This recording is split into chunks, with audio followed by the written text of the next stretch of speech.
প্রশাসন আমাদের কথায় উঠবে, আমাদের কথায় বসবে, আমাদের কথায় গ্রেপ্তার করবে, আমাদের কথায় মামলা করবে, এমন বিতর্কিত মন্তব্য করেছেন বাংলাদেশ জামায়াতে ইসলামের কেন্দ্রীয় কর্মপরিষদের সদস্য ও সাবেক সংসদ সদস্য শাহজাহান চৌধুরী। চট্টগ্রাম নগরের জিইসি কনভেনশন সেন্টারে বক্তব্য প্রদানকালে তিনি এ মন্তব্য করেন।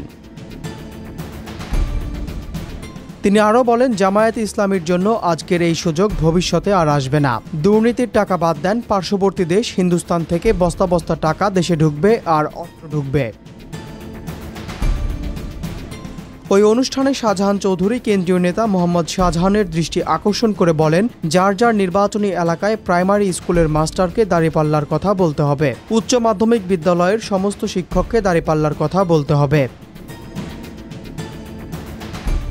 এ সময় প্রশাসনকে সরাসরি প্রার্থী ও সংগঠনের নির্দেশনায় কাজ করতে হবে এমন ইঙ্গিত দিয়ে তিনি বলেন, পুলিশকে আপনার পেছনে পেছনে হাঁটতে হবে। ওসি সাহেব আপনার কি প্রোগ্রাম সকালবেলায় জেনে নেবে আর আপনাকে প্রোটোকল দেবে।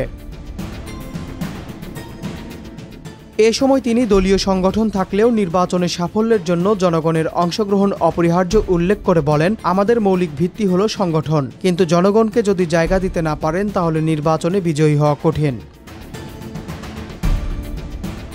শাহজাহান চৌধুরী 1991 সালে চট্টগ্রামের সাতকানিয়া লোহাগাড়া আসন থেকে প্রথমবার সংসদ সদস্য নির্বাচিত হন। 2007 সালের 1/11-এর পর দুর্নীতি দমন কমিশনের মামলার জটিলতায় প্রার্থী হননি, পরে খালাস পান।